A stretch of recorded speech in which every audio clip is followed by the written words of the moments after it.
Good afternoon, everyone, and welcome. This is Twist Gaming, where you get to play board games with us. We're coming to you live here from Dice Tower Con 2018, bringing you all the cool board game coverage all weekend long. But first up, who are we? I'm Matt with Twist Gaming, and I'm joined here with Bobby from HABA. How you doing today? Good, yourself? So far, so good. Good It's show so early, far? so Yeah, I'm not it's still day one. exhausted yet. That's right. That's But right. we'll get there. Uh-huh. So you brought a couple games to show off I, today. I did, yep. And just for our viewers at home that maybe aren't familiar with HABA, what kind of games does HABA generally release? Yeah, so we generally do younger games. Our whole sort of motto is play through learning. So we play all the way down to 2. That's my very first line. So those are sort of toys that have gaming elements to them so they could build up into learning how to take turns and roll dice.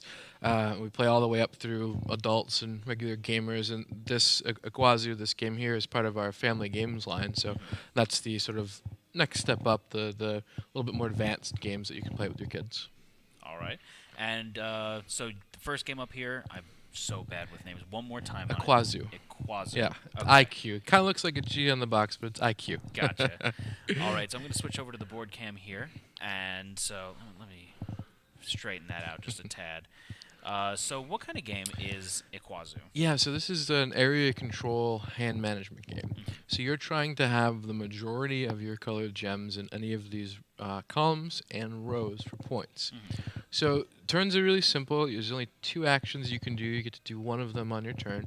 You can draw 4 cards, or you can play cards to place a gem. Okay. So nice and simple as far as that goes, but it's the strategy of what to place when, where, what cards to use, what bonus tiles to use. Gotcha. So I just want to point out right now that the board, this is so cool, the way that you've got, what is it, these like sliding rails here, and I'm assuming that this window it does moves. slide, yeah. So the color of the card that you play dictates a slot that you can play in. So if I'm the yellow player, I could place in any of these orange slots here. Okay, so just to show it off a little up close there. So this is the orange. Yes. Okay.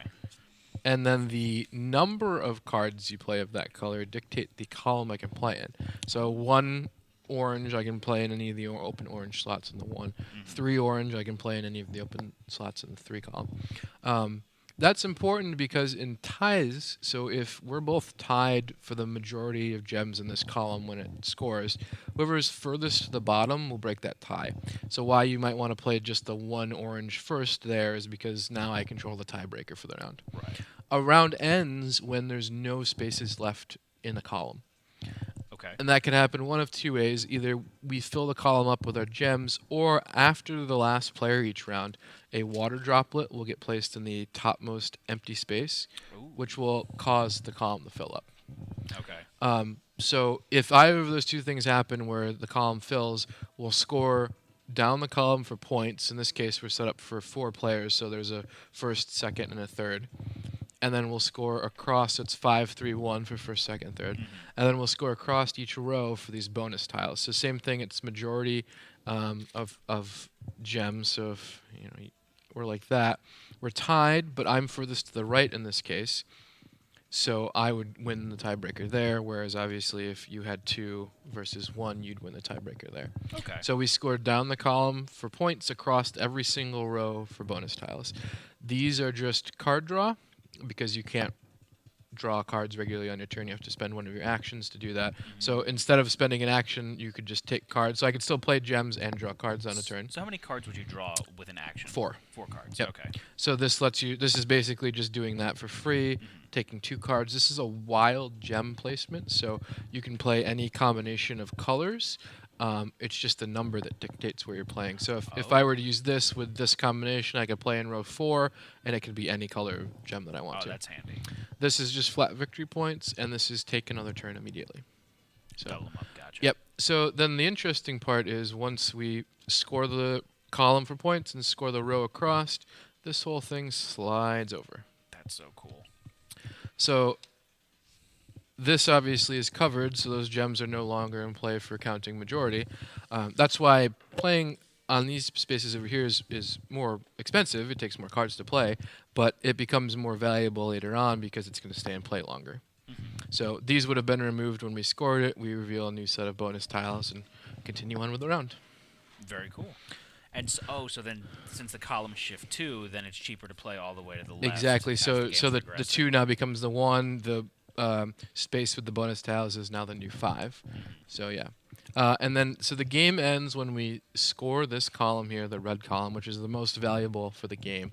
These 2 will also score, but there's no more gem placement. So this scores, then this scores, then this scores, and then the last set of bonus tiles in the back here. Oops. There's 2 rows of these darker colored tiles, and these are just flat victory points. So once you get to this point in the game, you're just bidding on those flat victory point bonus tiles in the end. So Gotcha. yeah. All right. So I mean, there's a lot of stuff going on with this game. There's like a lot of Yep. components to the game. Right. Yeah. The turns are simple, but yeah, there's some moving pieces as far as setup and where everything's going.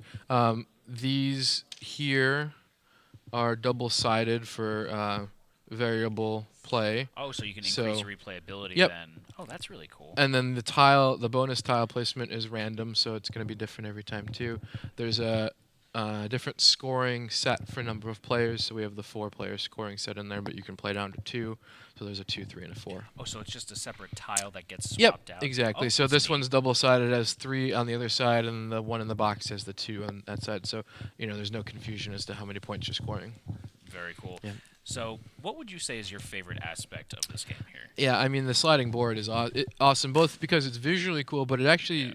functionally works really well because you now know that anything that's on this side of the board is no longer usable. So it gives you a nice clear indication of where the importance is being placed and when stuff is being moved aside. Right. And And I played a handful of games before where essentially areas of the game go out of Yes. play as the game's progressing or Right. before certain aspects, but you have to remember that in your Yep. head. Whereas this gives you a nice visual window actually into Exactly. the game. Yeah, I think that's really interesting, and it just the visual art is just beautiful in the game too. so. Absolutely. Yeah, and it's subtle. I mean, the rules are really simple to explain, but it has some nice depth for us gamers too. So I think it's really nice. So where can we find this game?